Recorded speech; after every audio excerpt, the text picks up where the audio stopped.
मैं IVF consultant हूँ और यहाँ पे जब पेशेंट्स को डील करती हूँ इनफर्टिलिटी के मामले में, तो पेशेंट को जब आईवीएफ सजेस्ट किया जाता है, उनका पहला सवाल होता है कि आप हमारा आईवीएफ करेंगी या इक्सी करेंगी?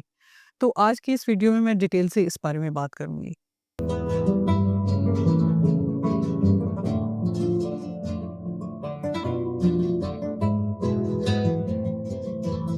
अस्सलाम वालेकुम, मेरा नाम डॉक्टर सवाद खान है। मैं डॉक्टर्स हॉस्पिटल और उमर हॉस्पिटल जौहर टाउन लाहौर में as consultant gynaecologist and IVF consultant practice करती हूँ। मैं बांझपन के मसलों को डील करती हूँ। फीमेल्स के इश्यूज़ जो बांझपन का बायस बन रहे होते हैं उसको डील करती हूँ, मेल्स के इश्यूज़ को डील करती हूँ। तो जब मेरे पास बांझपन के प्रॉब्लम के साथ कपल्स आते हैं और उनके हम टेस्ट करवाते हैं, उसके बाद आईवीएफ का ट्रीटमेंट उनको सजेस्ट किया जाता है। तो कुछ लोगों को तो इसके बारे में बिल्कुल भी मालूमात नहीं होती, तो हम पूरी डिटेल से उनको समझाते हैं। और अक्सर लोग ऐसे होते हैं कि सोशल मीडिया के थ्रू या डिफरेंट लोगों से डिस्कस करने के बाद, क्योंकि अवेयरनेस अब बढ़ रही है, तो वो कुछ नॉलेज के साथ आते हैं। तो मैंने देखा है अक्सर वो मुझसे सवाल करते हैं कि डॉक्टर साहब, आप जब हमारा ट्रीटमेंट करेंगी तो आप हमारा आईवीएफ करेंगी या इक्सी करेंगी?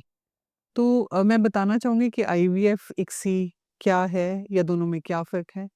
आईवीएफ एब्रिविएशन है इन विट्रो फर्टिलाइज़ेशन, यानी आपकी बॉडी के बाहर बच्चा बनना, जिसमें हम फीमेल को कुछ इंजेक्शन लगाते हैं और उनकी अंडेदानी में अंडों को बड़ा करके उनको बाहर निकाल लेते हैं बॉडी से बाहर।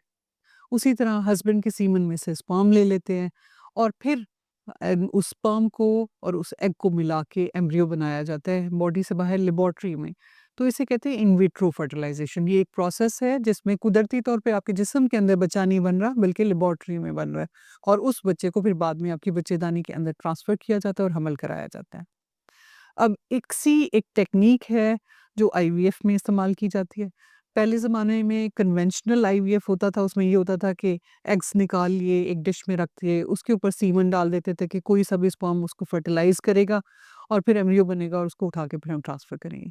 लेकिन क्योंकि जदीद टेक्नोलॉजी के साथ हर चीज़ एडवांसमेंट आती जाती है, तो उसमें ये है कि अब अगर हम आईवीएफ कर ही रहे हैं, बॉडी से बाहर बच्चा बनाने की कोशिश कर ही रहे हैं, तो व्हाई नॉट इसके चांसेस को बढ़ाया जाए? जिसमें ये किया जाता है कि जब हम आईवीएफ के प्रोसेस के थ्रू आपके एग्स बना के लेबोरेटरी में निकाल लेते हैं, उस टाइम पे हस्बैंड का सीमन लेते हैं।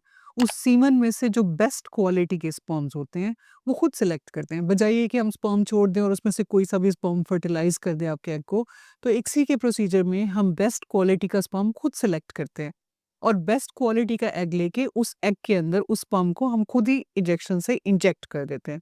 यानी उनको मिला देते हैं बाय चॉइस कि जो बेस्ट चीज़ें हैं उनको आपस में मिला दिया जाए। उसका नतीजा कन्वेंशनल आईवीएफ की निस्बत बहुत बेहतर होता है और एम्ब्रियो की क्वालिटी बेहतर होती है। तो कन्वेंशनल आईवीएफ जो पुराने ज़माने में चला आ रहा था और इक्सी के साथ अब आईवीएफ, उसमें ये डिफ़रेंस है। लेकिन दोनों में ही एम्ब्रियो आपकी बॉडी से बाहर बनता है और फिर उसको ट्रांसफ़र करके आपका हमल कराया जाता है।